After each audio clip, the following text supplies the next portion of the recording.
Qualcuno le trovi dai vestiti? Usate le tende se necessario, ma abbigliate questa enorme ragazza. My name's Colleen Atwood, and I'm the costume designer for Alice in Wonderland. I think when you have a costume that really works for somebody, you really know it when they put it on and they start walking around in it and they start taking it on. Usually in the second fitting. The first time you're sort of getting fit right, but the second time around they start fooling around with it. This is Johnny Depp's Mad Hatter costume.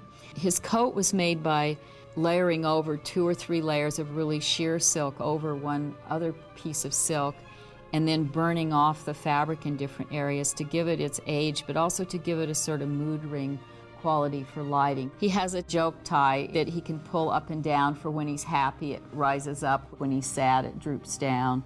He has a set of his scissors here. He has little bits of ribbon that could pull together to make a hat at the last minute. We figured the Hatter had some spare time, and when he's sitting there waiting for Alice to come to tea, he did a little embroidery on his pants. He kind of lost his socks so they don't match. His waistcoat is tailored out of tiny little pieces of fabric that were cut and sewn over and remended, and all the buttons are different because he's a little bit like a magpie and just picks up things he sees and magically turns them into other things.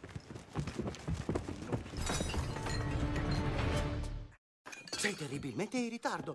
So this is Alice's dress that she wears to the party at the very beginning of the movie.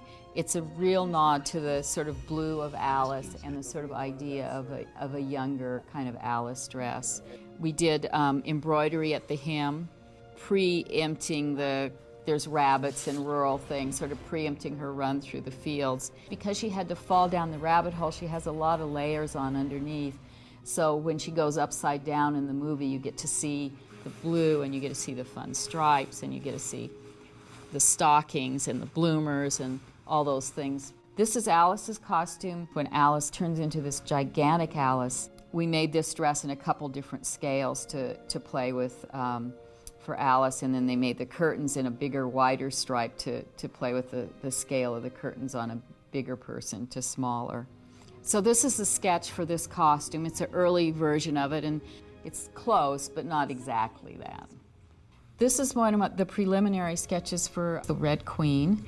We had a lot of exercises with her costume because we played with the scale of her head. Her head is technically many different sizes in the movie, so we were trying to work out what was the best sort of approach to the costume, and this was an early version that's fairly close, but we ultimately ended up changing the neck of the costume because her collar needed to come up like this and divide her neck so she actually had a neck.